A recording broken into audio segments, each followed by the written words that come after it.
तर आता एक ब्रेकिंग न्यूज समोर येते। लोकसभेतले अनेक विरोधी खासदार निलंबित झालेले आहेत। या क्षणाची महत्त्वाची ब्रेकिंग न्यूज, 12 पेक्षा जास्त खासदार निलंबित झालेले आहेत। संसद सुरक्षा गोंधळाप्रकरणी या खासदारांना निलंबित करण्यात आल्याची माहिती आहे। तर याविषयी अधिक माहिती देण्यासाठी आपले प्रतिनिधी रामराजे फोन लाईनवरून आपल्या सोबत जोडले गेलेले आहेत। रामराजे, अतिशय महत्त्वाची अपडेट, लोकसभेतले अनेक विरोधी खासदार निलंबित झालेत, काय अधिक माहिती? बिलकुल, जे मध्यंतरी संसदेमध्ये सुरक्षा व्यवस्था होती त्याच्यावर प्रश्नचिन्ह निर्माण झाले होते आणि काही युवक आतमध्ये घुसले होते। त्यानंतर ज्या खासदारांनी गोंधळ घातला होता, गदारोळ केला होता, मारहाण केली होती, त्यांना निलंबित करण्यात आलं होतं। त्या खासदारांच्या निलंबनावरून पुन्हा एकदा आज मोठा गदारोळ झालेला आहे आणि त्यानंतर अजय चौधरीसह अर्धा डझन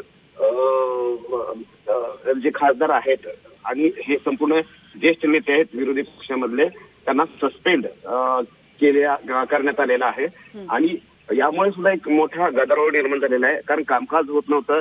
सकाळी गांधी पुतळ्याच्या बाहेर समोर सुद्धा आंदोलन करण्यात आलं होतं आणि त्यानंतर ही भूमिका घेण्यात आलेली आहे। कारण कोणतंही कामकाज चालू दिलं जात नव्हतं आणि गदारोळ चालूच होता।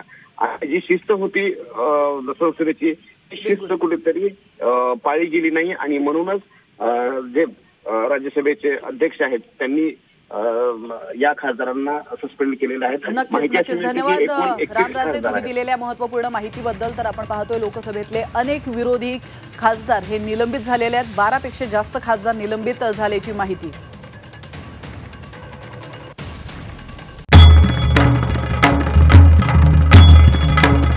भंडाऱ्याची उधळण म्हणजे